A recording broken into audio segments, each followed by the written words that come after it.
जय हिंद दोस्तों, स्वागत है आपका अपने यूट्यूब चैनल पर। आज इस वीडियो में अपन बात करने वाले क्लास 12 फिजिक्स के सेकंड चैप्टर की। पिछले वीडियो में मैंने फर्स्ट चैप्टर के सारे क्वेश्चन देखे थे। आज अपन सेकंड चैप्टर के सारे क्वेश्चन देखने वाले हैं। तो आपको कॉपी और पेन लेके बैठना है। जो क्वेश्चन आपको नहीं आता उनको मार्किंग करते हुए जाना और उसको सीखना है, और जो क्वेश्चन आता है उसको जल्दी करके आगे की तरफ बढ़ना है। तो आइए स्टार्ट करते हैं अपन सेकेंड चैप्टर के क्वेश्चन को। तो देखिए, फर्स्ट क्वेश्चन आपका दे रखा है, समविभव पृष्ठ तथा विद्युत बल रेखाओं के बीच में कोण कितना होता है। तो डायग्राम से मैंने देखो समझा रखा है, ये विद्युत बल रेखा है और ये समविभव पृष्ठ एक दूसरे कैसे निकल रही है, लंबवत निकल रही है। लंबवत मतलब ऑप्शन नंबर सी क्या हो जाएगा आपका, करेक्ट हो जाएगा।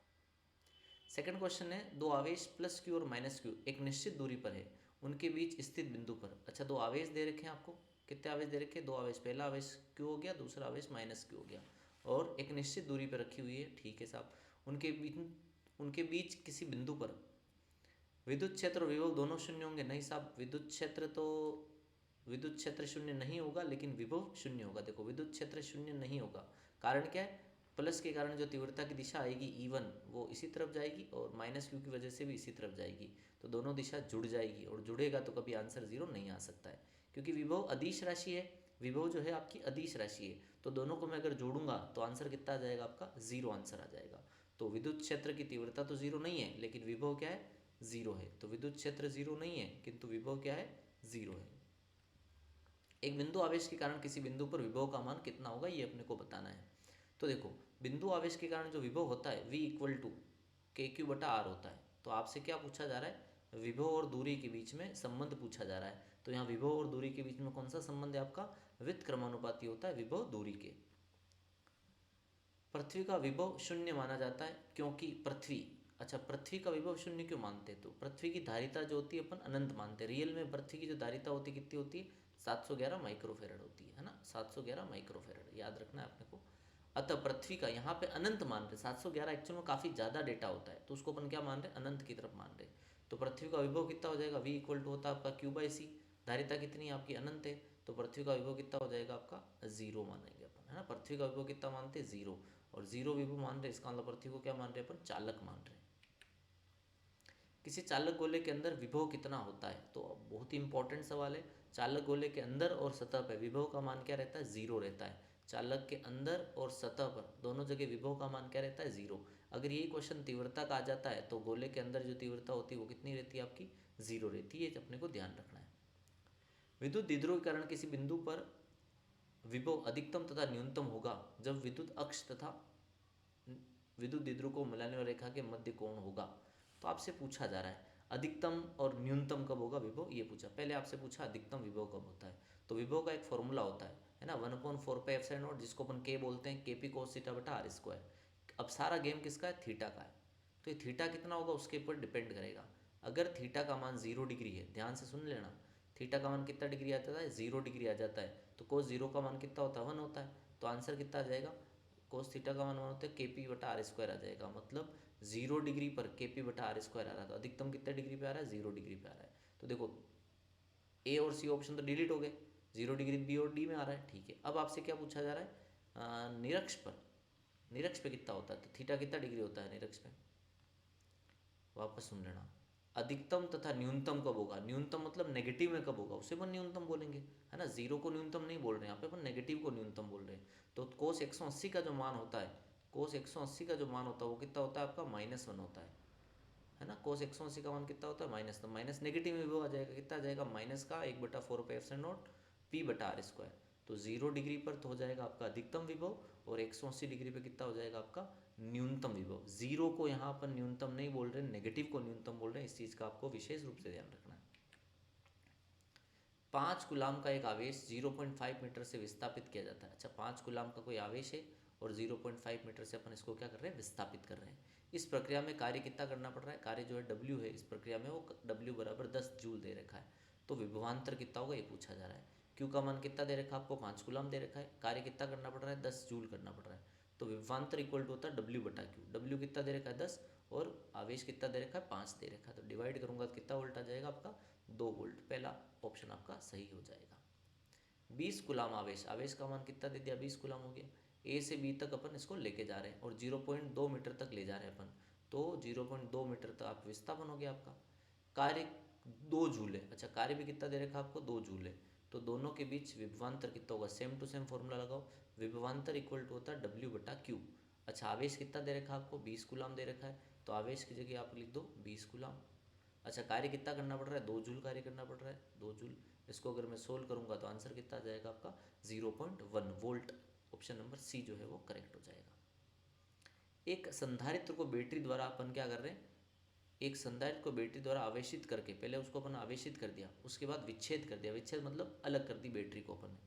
तो संधारित्र की पट्टिकाओं के बीच डाई इलेक्ट्रिक पट्टिका सरकाते, मतलब कोई पराविद्युत पदार्थ उसके अंदर रख देते अपन, तो क्या होगा, आपसे प्रश्न पूछा जा रहा है। एक चीज़ अपने को याद रखनी है, जब भी पराविद्युत पदार्थ बढ़ते हैं तो विद्युत क्षेत्र की तीव्रता जो हो जाती है वो क्या हो जाती है आपकी, कम हो जाती है। ठीक है, विभवांतर जो होता है वो भी क्या हो जाता है, कम हो जाता है।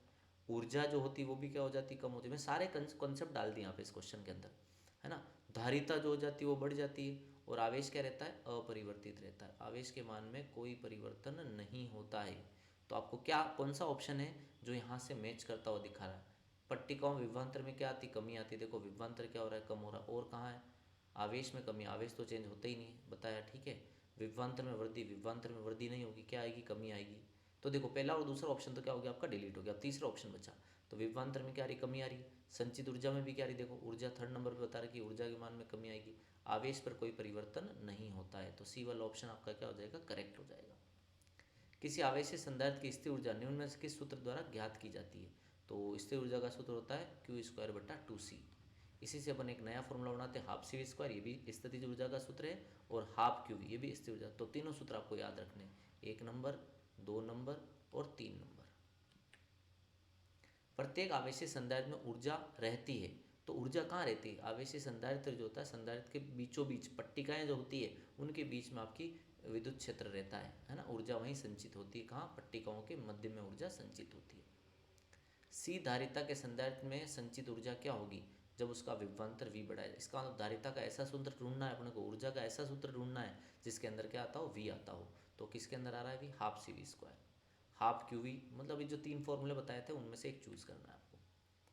जब दो आवेशित चालकों को परस्पर स्पर्श कराया जाता है, दो चालक है और दोनों आवेशित है, एक दूसरे को अपन क्या करा रहे हैं, स्पर्श करा रहे हैं, तो दोनों चालकों का आवेश क्या रहेगा, संरक्षित रहेगा। कारण क्या है भाई, ये भी धनावेशित है।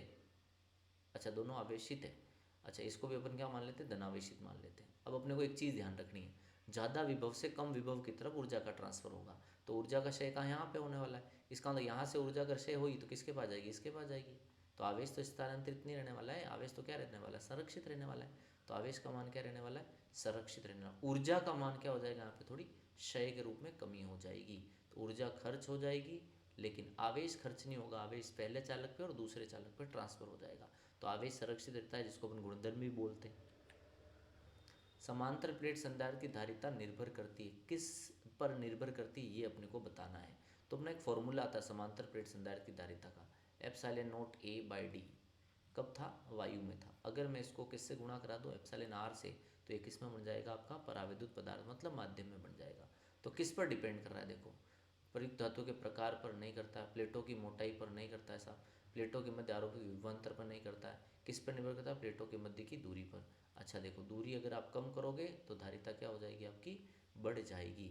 दूरी को कम करोगे तो धारिता आपकी क्या हो जाएगी, बढ़ जाएगी। ये चीज़ अपने को ध्यान रखनी है। एक समांतर प्लेट संधारित्र धारिता C है, यदि उनको प्लेटों के मध्य की दूरी आधी कर दी जाती है, धारिता कितनी बता रखी है, C बता रखी है, और प्लेटों के बीच की दूरी आपने कितनी कर दी, आधी कर दी है, जस्ट हाफ कर दी है, तो नई धारिता कितनी होगी। धारिता का सूत्र क्या होता है, ये होता है समांतर प्लेट संधारित्र का, C बराबर F/A/0/d। अच्छा, दूरी कितनी कर रहे हो, आधी कर रहे हो, तो D की जगह क्या रखना है आपको, D/2 रखना है। तो D की जगह मैंने क्या रख दिया, D/2 रख दिया। देखो इससे D की जगह मैंने रख दिया D/2, तो ये 2 कहाँ चला जाएगा, ऊपर चला जाएगा। तो 2, ये कौन है, पुरानी वाली धारिता, तो नई धारिता कितना गुना होगी, पुराने की दुगुनी होगी। नई धारिता कितनी हो जाएगी, दुगुनी हो जाएगी पुराने की। क्या संधारित्र में पराविद्युत माध्यम के रूप में धातु का उपयोग कर सकते हैं, नहीं साहब, पराविद्युत पदार्थ के ऊपर धातु का रूप उपयोग नहीं करोगे, क्योंकि धातु का जो पराविद्युतांक होता है वो कितना होता है आपका, अनंत होता है, तो उसको अपन उपयोग नहीं कर सकते। जब संधारित्र में पराविद्युत वायु के स्थान पर के पराविद्युतांक का पदार्थ भरा जाता है, तो धारिता, याद रखना, धारिता जो होती है K गुना बढ़ जाती है। अभी बताया था, है ना, 4 राशियाँ घटती है, कौन कौन है, ई घटता है, बल घटता है, है ना। माध्यम बढ़ने से विद्युत क्षेत्र की तीव्रता घटती है, बल घटता है, ऊर्जा घटती है और विभव घटता है। केवल क्या बढ़ती है, धारिता जो हो जाती है वो बढ़ जाती है। कितना गुना, जितना भरेंगे उतना गुना। समांतर प्लेट संधारित्र की धारिता बढ़ती है, तो सोचो थोड़ा दिमाग लो, कब बढ़ती है, क्षेत्रफल बढ़ाने से बढ़ती है और दूरी घटाने से बढ़ती है। आपको बढ़ना पूछा है तो दूरी क्या कर दो, कम कर दो, या क्षेत्रफल क्या कर दो, बढ़ा दो। क्षेत्रफल बढ़ाने से भी बढ़ेगी और दूरी कम करने से भी बढ़ेगी। तो सूत्र याद रखो, इस सूत्र से आप आराम से आंसर दे सकते हो। किसी कुचालक का परावर्तनांक नहीं हो सकता है, तो कुचालक का कभी भी अनंत नहीं हो सकता। अनंत किसका होता है, चालकों का होता है साहब। अब अनंत चालकों का हो गया तो एक कुचालकों का कैसे हो सकता है। एक आवेशी संधारित्र की प्लेटों के बीच किसी बिंदु पर विद्युत क्षेत्र की तीव्रता, प्लेटों के बीच पूछी जा रही है आपसे, है ना। तो याद रखना, दोनों प्लेटों के बीच जो विद्युत क्षेत्र की तीव्रता होती है, अगर मैं यहाँ आपसे बात करूँ, दोनों प्लेटों के बीच अगर तीव्रता की बात करूँ, तो देखो ध्यान से, ये प्लस प्लेट है अगर, तो इसकी वजह से यहाँ पे तीव्रता बढ़ेगी, और ये माइनस प्लेट है, इसकी वजह से यहाँ पे तीव्रता बढ़ेगी। अच्छा, दोनों प्लेटों की वजह से तीव्रता हो जाएगी सिग्मा बटा 2 एप्सिलॉन नॉट प्लस सिग्मा बटा 2 एप्सिलॉन नॉट। दोनों को अगर अपन जोड़ेंगे तो अपना आंसर आ जाएगा 2 सिग्मा बटा 2 एप्सिलॉन नॉट। 2 से 2 कट गया, सिग्मा बटा क्या बचेगा, एप्सिलॉन नॉट। तो ध्यान क्या रखना आपने को, दोनों प्लेटों के बीच जो विद्युत क्षेत्र की तीव्रता होती है वो कितनी होती है, सिग्मा बाय एप्सिलॉन नॉट। अब सिग्मा की जगह आप क्या रख सकते हो, क्यू बटा ए रख सकते हो। सिग्मा की जगह क्यू बटा ए रख दिया, जैसे ही सिग्मा की जगह क्यू बटा ए रखा आपने, नया फॉर्मूला बन गया। एक समांतर प्लेट संधारित्र को सर्वप्रथम आवेशित किया जाता है। सर्वप्रथम अपन क्या कर रहे हैं, उसको आवेशित कर रहे हैं, ठीक है साहब, चार्जिंग कर दिया उसको। फिर इस प्लेटों के बीच परावर्तन की पट्टिका रख दी, पट्टिका रख दी, क्या परिवर्तित होने वाला, भी जस्ट बताया मैंने आपको, है ना। धारिता क्या हो जाएगी, बढ़ेगी, विद्युत क्षेत्र घटेगा, विभव घटेगा, ऊर्जा घटेगी, केवल चार्ज के मान में कोई चेंजेस नहीं होगा। तो अपरिवर्तित रहने वाली राशि कौन सी होती है, याद रखना है अपने को, आवेश जो होता है वो अपरिवर्तित होता है। बाकी जो 5 चीज़ें हैं वो घट जाती है। 5 चीज़ों में से यहाँ पे किसकी बात नहीं कर रखी है, बल की बात नहीं करी। बल भी क्या होता है, घटता है, ठीक है ना। 5 चीज़ें परिवर्तित होती, आवेश परिवर्तित नहीं होता। कोई चित्र दे रखा आपको C1 C2 C3, है ना, बैटरी से संयोजित किया गया, तो सत्य संबंध आपको बताना है कि सत्य संबंध इसमें से क्या होगा। तो देखो, पहले तो ये क्लियर हो गया कि ये दोनों संधारित्र जो हैं ना, ये दोनों जो है वो समांतर क्रम में। अभी समांतर क्रम में इसका मतलब दोनों का विभवांतर क्या रहने वाला है, सेम रहने वाला है। तो मैं कह सकता हूँ V2 और V3 सेम रहने वाला है।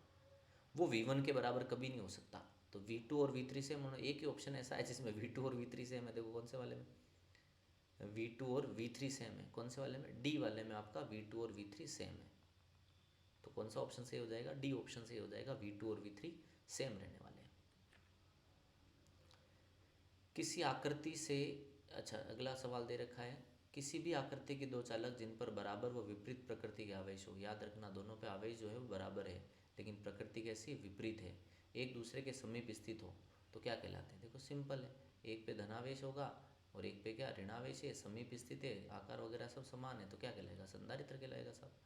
चालक के आवेश को ग्रहण करने की क्षमता को क्या कहते हैं, धारिता कहते हैं।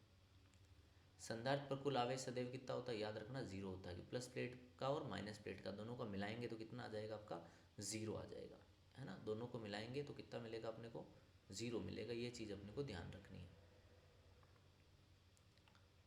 फिर उसकी बाद में अगर बात करते हैं अपन, संधारित्र पर कुल आवेश सदैव 0 होता है, बात होगी, टोटल आवेश 0 होता है। यदि दो संधारित्र C1 और C2 श्रेणी क्रम में जुड़े हुए, दोनों संधारित्र को आपने कहाँ जोड़ दिया है, श्रेणी क्रम में जोड़ दिया है, तो तुल्य धारिता कितनी होगी, याद रखना है, श्रेणी क्रम में तुल्य धारिता ऊपर गुणा नीचे जोड़, ऊपर गुणा नीचे जोड़, 2 का जोड़ना है तो ऊपर 2 का गुणा करा दो, नीचे दोनों को जोड़ लो। जब पराविद्युत माध्यम आंशिक रूप से भरा होता है ना, तो प्लेटों के बीच में धारिता बढ़ जाती है, परंतु विभवांतर क्या हो जाता है, कम। अभी सम कंसेप्ट सिखा दिया, 4 राशियाँ होती है वो घटती है और 1 राशि बढ़ती है। संधारित्रों के समांतर क्रम संयोजन में तुल्य धारिता सदैव अधिक मान से संधारित्र से भी क्या प्राप्त होती, अधिक प्राप्त होती है। समांतर क्रम में जो तुल्य धारिता होती है वो अधिकतम से भी अधिकतम, और श्रेणी क्रम में तुल्य धारिता न्यूनतम से भी न्यूनतम प्राप्त होती है। किसी बाह्य विभव में आवेश Q की स्थिर ऊर्जा कितनी होती है, याद रखना, बहुत ही शानदार सवाल। बाह्य विद्युत क्षेत्र VR में स्थिर ऊर्जा का सूत्र क्या होता है, Q × VR। एक समान विद्युत क्षेत्र में किसी विद्युत द्विध्रुव की स्थिर ऊर्जा कितनी होती है, तो माइनस का P.E होती है। इंपॉर्टेंट सवाल, मतलब 29वां और 30वां दोनों इंपॉर्टेंट सवाल हो गए, है ना। जो बच्चों को याद नहीं रहते तो इन दोनों को लास्ट तक देख के जाना है आपको। बाह्य बल द्वारा किसी एकांक धनावेश को अनंत से किसी बिंदु तक लाने में किया गया कार्य उस बिंदु पर क्या कहलाता है? विद्युत विभव कहलाता है। डेफिनेशन है विभव की, विद्युत विभव भौतिक राशि का मात्रक जूल पर कूलाम होता है। बोर्ड में आ चुका है सवाल। जूल पर कूलाम किसका मात्रक होता है? तो विद्युत विभव का मात्रक होता है। परावैद्युत परमाणुओं में आवेशों के विस्थापन की घटना को अपन क्या बोलते हैं? ध्रुवण कहते हैं।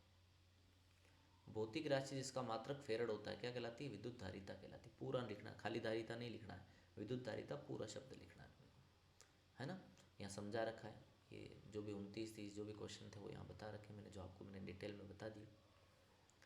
किसी समविभव पृष्ठ के किन्हीं दो बिंदुओं के मध्य विभवांतर का मान, अच्छा समविभव पृष्ठ है ना, मान लो ये समविभव पृष्ठ है, तो यहाँ और यहाँ विभवांतर का मान कितना? सिंपल है, समविभव पृष्ठ तो विभव क्या होगा? सेम होगा।